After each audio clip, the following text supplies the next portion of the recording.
Study IQ IAS, अब तैयारी हुई अफोर्डेबल।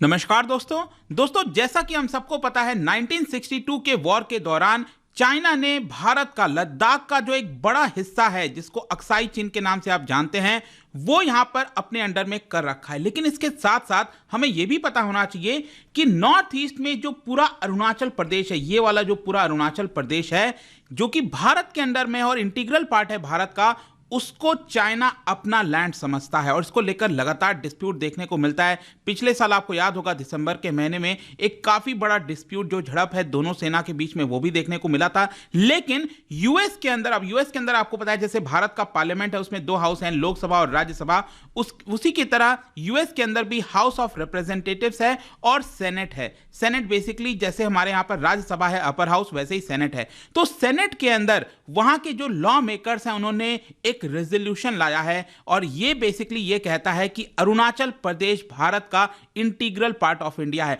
और ये रेजोल्यूशन इतना बड़ा है जिसको मैं डिटेल से आपको चर्चा करूंगा, काफी कुछ आपको जानने को मिलेगा। साथ ही साथ चाइना को कंडेम किया गया है कि चाइना का जो एक्शन है बॉर्डर पर वो बिल्कुल भी सही नहीं है। तो एक बड़ा रेजोल्यूशन है भारत के तौर पर, यह आपको अच्छे से पता होना चाहिए। चलिए आगे बढ़ते हैं, लेकिन उससे पहले ध्यान रखिएगा आज से ही हमारा जो यूपीएससी प्रीलिम्स क्रैक करने का कोर्स है, बैच है, वो स्टार्ट हो रहा है। इसके अंदर मैं आपको बता दूं 200 से भी ज्यादा घंटे के लाइव क्लासेस आपको मिलेंगे जिसमें स्टैटिक और करंट अफेयर्स का इंटीग्रेटेड स्टडी कराया जाएगा। रिवीजन बुक्स आपके घरों तक भेजे जाएंगे। ऑल इंडिया ओपन टेस्ट आप दे सकते हैं बहुत ही कम दाम पर। आपको सिंपली हमारे वेबसाइट ऐप पर जाना या फिर कमेंट सेक्शन में इसका लिंक है, वहां पर जाइए और यूज करिएगा code Ankit live code use करने से आपको जो पूरा कोर्स है वो सबसे कम दाम पर मिलेगा। इसके अलावा मैं आपको ये भी बता दूं कि अगर आप 2024 के लिए प्रिपेयर कर रहे हो तो ये वाला बैच ले लेना। प्रीलिम्स और मेंस का जो पूरा तैयारी है वो आपको इस बैच के अंदर कराया जाएगा। अगेन जो भी आपको यूपीएससी पर कोर्स लेना हो, चाहे प्योर हिंदी बैच है, एनसीईआरटी का भी कोर्स आज से स्टार्ट हो रहा है,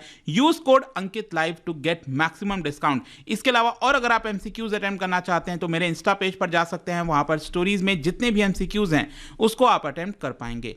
चलिए शुरुआत करते हैं और सबसे पहले देखते हैं एग्जैक्टली हुआ क्या। देखिए यहां पर देखने को मिला है कि काफी रेयर ऐसा होता है कि जब जैसे भारत के अंदर हम बात करते हैं बीजेपी और कांग्रेस, दो बड़ी पार्टीज हैं, वैसे यूएस के अंदर भी जो टू पार्टी सिस्टम बेसिकली कहा जाता है, एक तरफ है डेमोक्रेट्स और दूसरी तरफ है रिपब्लिकन पार्टी। रिपब्लिकन जैसे डोनाल्ड ट्रंप जो है वो रिपब्लिकन पार्टी से हैं और जो बाइडेन जो प्रेसिडेंट है वो डेमोक्रेट पार्टी से हैं। तो जो डेमोक्रेट और रिपब्लिकन दोनों के द्वारा मिलकर उनके जो लॉ मेकर्स हैं उन्होंने एक रेजोल्यूशन लाया है यूएस के सेनेट में और उसके अंदर अनइक्विवोकल सपोर्ट किया है भारत को कि जो अरुणाचल प्रदेश का पूरा एरिया है वो भारत का इंटीग्रल पार्ट है। India's sovereignty and territorial integrity को सपोर्ट किया है। और इसके साथ साथ चाइना जिस तरह का मिलिट्री फोर्स दिखाता है, जो बॉर्डर है, लाइन ऑफ एक्चुअल कंट्रोल है, उसको चेंज करने की कोशिश करता है, उसके एक्शन को कंडेम किया गया है। और साथ ही साथ भारत सरकार का जो एफर्ट है, जो इंफ्रास्ट्रक्चर बनाना,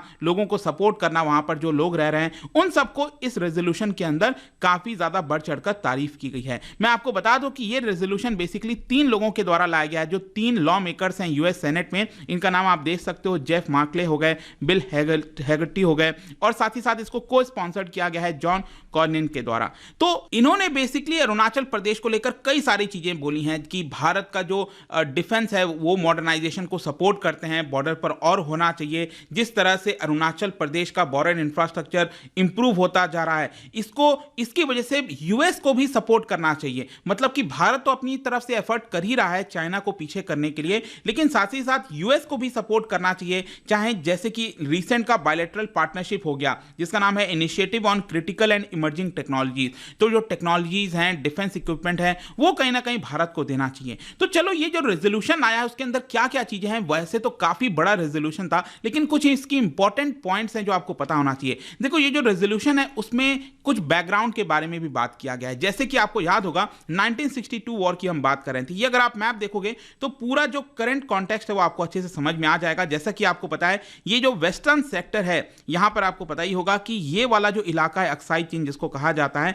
ये 1962 के वॉर में चाइना ने हमसे ले लिया था, राइट। तो 1962 के वॉर के बाद यूएस ने पूरी तरह से जो मैकमोहन लाइन है, अब मैकमोहन लाइन आपको पता होगा ईस्टर्न सेक्टर के अंदर ये जो सिक्किम और तिब्बत वाला जो बॉर्डर है और साथ ही साथ अरुणाचल प्रदेश और जो तिब्बत वाला बॉर्डर है, यहां पर जो लाइन है बेसिकली मैकमोहन लाइन जिसको हम कहते हैं, इसको पूरी तरह से यूएस ने रिकॉग्नाइज किया था कि ये बॉर्डर होना चाहिए। तो अगर ये रिकॉग्नाइज है, इसका मतलब जो अरुणाचल प्रदेश है पूरा वो भारत का ही हिस्सा है, राइट। लेकिन चाइना जो है वो अरुणाचल प्रदेश को बेसिकली साउथ तिब्बत के तौर पर कहता है। यहां पर अलग अलग मैप निकालता रहता है, दिखाता रहता है कि ये जो अरुणाचल प्रदेश है वो अभी चाइना का हिस्सा है, ये साउथ तिब्बत के अंदर आता है, ऐसा चाइना क्लेम करता है। लेकिन यूएस ने यहां पर कोई भी क्वालिफिकेशन नहीं रखी है, कोई कंडीशन नहीं रखा है, ये सबसे बड़ी बात है। मतलब कि अरुणाचल प्रदेश का जो पूरा एरिया है वो भारत का ही था और भारत का ही रहेगा, एक प्रकार से आप कह सकते हो। तो यहां पर बेसिकली क्या है ना, इस रेजोल्यूशन में और भी कुछ चीजें कही गई हैं, जैसे कि दिसंबर 2022 में जो ईस्टर्न सेक्टर में, मतलब अरुणाचल प्रदेश में, आपको याद होगा तवांग वाला जो एरिया था, वहां पर कुछ क्लैशेस देखने को मिले थे, कुछ वीडियोस वगैरह सामने आए थे, आपने देखा होगा। भारत की सेना और जो चीन की सेना है दोनों आमने सामने हो गए थे और वीडियोस वगैरह आया था। तो उसमें भी भारत की सेना ने जमकर यहां पर पुश करने की कोशिश की थी और उनको वहां से खदेड़ा था कि ये भारत का इलाका है, आप मत आओ। तो उसके बारे में भी इस रेजोल्यूशन में लिखा गया और कहा गया है कि ये जो क्लैश हुआ था अभी दिसंबर 2022 में, ये पिछले 6 साल का सबसे बड़ा क्लैश है ईस्टर्न सेक्टर के अंदर, ये जो ईस्टर्न सेक्टर है वहां पर। और इसी की वजह से यहां पर चाइना अपना दबदबा बनाना चाहता था, क्योंकि 2020 में इस रेजोल्यूशन में बेसिकली 2020 में आपको याद होगा गलवान वैली वाला जो इंसिडेंट हुआ था उसके बारे में भी जिक्र किया गया है कि 2020 में भी जो वेस्टर्न सेक्टर में, मतलब गलवान वैली वाला जो इंसिडेंट हुआ, उसकी वजह से जानबूझकर चाइना जो है वो हैरेस करने की कोशिश कर रहा था, इंडियन पेट्रोल को हैरेस करना, न्यू इंफ्रास्ट्रक्चर बनाना। और इसी की वजह से जो गतिविधि चाइना कर रहा था, इसी की वजह से 2020 में जाकर फाइनली ये जो गलवान वैली का क्लैश हमें देखने को मिला था। 20 हमारे जवान जो है वो वीर गति को प्राप्त हुए थे। हम सबको याद है, हमारी सेना ने भी जमकर यहां पर जो है चीन की सेना का मुकाबला किया था। बहुत लोग मारे भी गए थे चीन की सेना के, लेकिन सही से उसका जो नंबर है वो चाइना ने सामने नहीं रखा। खैर जो भी है, यहां पर एक और इंपॉर्टेंट चीज जो रेजोल्यूशन में बोला गया है, जो आपको पता होना चाहिए, बोला गया है साफ साफ कि चाइना जो है वो सबसे बड़ा रोड ब्लॉक है, इन एरियाज में डेवलपमेंट नहीं होने देता। कहने का मतलब यह है कि अगर मान लो चाइना क्लेम करता है कि अरुणाचल प्रदेश जो है वो एक प्रकार से डिस्प्यूटेड एरिया है, मतलब चाइना ने तो बोल दिया इस चीज को, इससे क्या होता है कि जो इंटरनेशनल ऑर्गेनाइजेशंस हैं, जो अलग अलग देश से जो यहां पर इन्वेस्टमेंट आना चाहिए, जो लोगों की सुविधाएं मिलनी चाहिए, यहां पर मदद होनी चाहिए, वो नहीं हो पाता। क्योंकि अगर इंटरनेशनल ऑर्गेनाइजेशन यहां पर सपोर्ट करेंगे, इन्वेस्टमेंट करेंगे, तो इसकी वजह से चाइना उनको बॉयकॉट कर देगा। तो चाइना इसमें सबसे बड़ा रोड ब्लॉक है। और ऑब्वियस सी बात है, भारत को भी क्या करना पड़ता है कि यहां पर काफी सारा रिसोर्सेज डिफेंस में खर्च करना पड़ता है, जिसकी वजह से जो डेवलपमेंट हम कर सकते थे वो नहीं हो पाता। तो यही रेजोल्यूशन में बोला गया है कि यहां पर इस एरिया में 25% पॉपुलेशन, अगर हम देखें तो मल्टी डायमेंशनल जो पॉवर्टी इंडेक्स आता है वो 25% पॉपुलेशन उस कैटेगरी में आती है। तो लोगों का उद्धार नहीं हो पा रहा है, उसमें चाइना सबसे मेन कारण है। फिर इस रेजोल्यूशन में भारत का जो एफर्ट है, जैसे कि आपको याद होगा, भारत ने कई सारे बॉर्डर इंफ्रास्ट्रक्चर बनाए हैं, रोड्स बनाए हैं, विलेज इंफ्रास्ट्रक्चर हो गया, स्कूल्स हो गया, tourist centre, road connectivity, renewable energy का प्रोडक्शन है, ये सारी चीजें vibrant village programme VVV। In fact मैंने कल ही इसको लेकर वीडियो बनाया था, क्योंकि कल सरकार के द्वारा 4800 करोड़ का एक और पैकेज अनाउंस किया गया है विलेज डेवलपमेंट, ये जो वाइब्रेंट विलेज प्रोग्राम है उसके तहत। और इसका मेन कारण यही है कि जो भी लोग बॉर्डर एरियाज पर रहते हैं उनको वहां से जाने की जरूरत नहीं है, माइग्रेट करने की जरूरत नहीं है, वो वहीं पर है। ये कोशिश हो रही है सरकार की। तो इसके साथ साथ, मतलब भारत सरकार ने ये कदम तो लिया ही है लोगों के लिए, लेकिन इसके साथ साथ अपने आप को बचाने के लिए, जो सिक्योरिटी थ्रेट है चाइना से, उससे बचने के लिए जो टेलीकम्युनिकेशन इंफ्रास्ट्रक्चर है, इन्वेस्टमेंट हो गया अलग अलग चीजों में, वो भी हमने यहां पर करने की कोशिश की है। तो बेसिकली ये जो रेजोल्यूशन है वो ये कहता है कि यूएस को भारत को सपोर्ट करना चाहिए, मतलब यूएस जो है वो भारत को कई सारी मदद करे,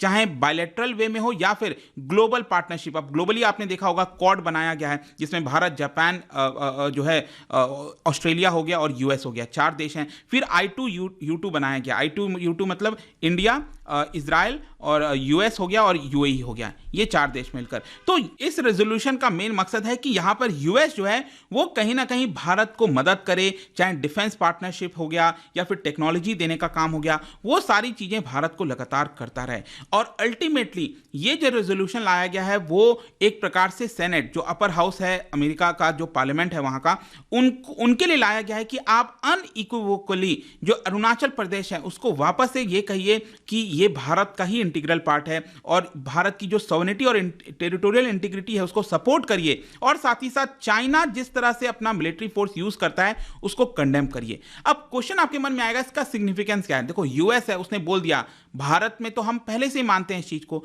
तो लेट मी टेल यू कि इसका सिग्निफिकेंस पॉलिटिकल मायने काफी ज्यादा हैं। एक तो आपको यह समझना है कि ये जो रेजोल्यूशन लाया गया है कोई एक पार्टी के द्वारा नहीं लाया गया है, ये जैसा मैंने आपको बताया डेमोक्रेटिक पार्टी और जो रिपब्लिकन पार्टी है उन्हीं के जो लॉ मेकर्स है सभी ने मिलकर लाया है। अभी तो क्या है कि इसको कमिटी को रेफर किया गया है, अब हो सकता है कि ये रेजोल्यूशन एक पास हो जाए या फिर एक बड़े लेजिस्लेशन के तौर पर इसको लाया जाए, वो तो समय बताएगा।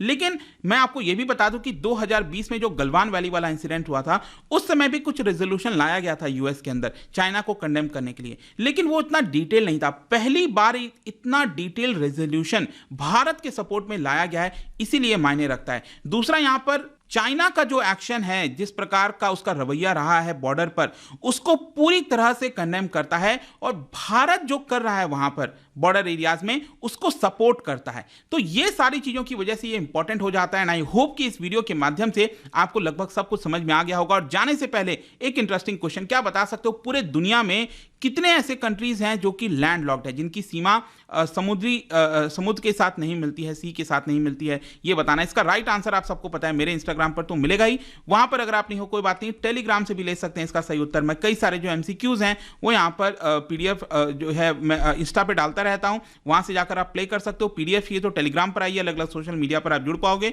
और जैसा मैंने बताया था, यूपीएससी का जो बैच है दोस्तों आज से ही स्टार्ट हो रहा है, हर रोज दोपहर 3 बजे क्लास होगी। आज ओरिएंटेशन सेशन है, don't forget to join this अगर आप प्रीलिम्स क्रैक करना चाहते हैं। आई होप कि वीडियो आपको पसंद आया होगा। मिलता हूं आपसे next time, till then thank you very much, see you soon. Study IQ IAS, अब तैयारी हुई अफोर्डेबल।